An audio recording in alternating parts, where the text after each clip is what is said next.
Warning! Hujan bola api mengintai bumi, ancaman taurid picu ledakan. Setiap akhir Oktober hingga awal November, langit malam dihiasi pertunjukan spektakuler, yakni hujan meteor taurid yang sering dijuluki sebagai bola api Halloween.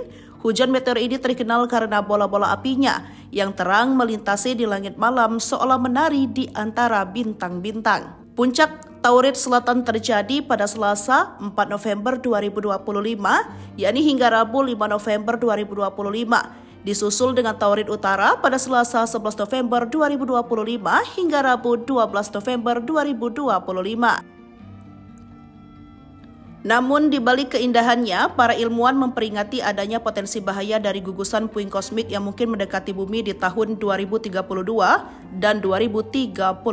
Penelitian Bosloch juga menyoroti konsep taurid resonance swarm, yakni gugusan objek yang mengikuti pola orbit tertentu, dipengaruhi oleh gravitasi besar Jupiter.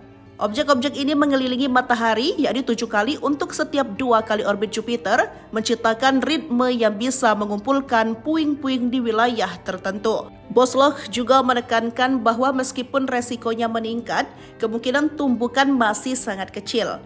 Tahun 2032 diperkirakan memberikan peluang observasi terbaik karena swarm mendekati dari sisi malam bumi. Sementara tahun 2036 datang dari arah matahari membuat pengamatan lebih sulit. Model ledakan udara yang dikembangkan Bosloch saat bekerja di Sandia National Laboratories menunjukkan bahwa asteroid berdiameter sekitar 18 meter dengan kekuatan ledakan setengah megaton.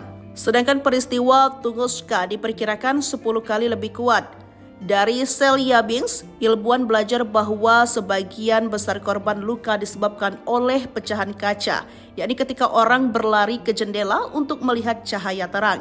Jika peristiwa serupa terjadi lagi, yakni hindari melihat langsung ke arah kilatan dan menjauh dari jendela, ujarnya mengingatkan.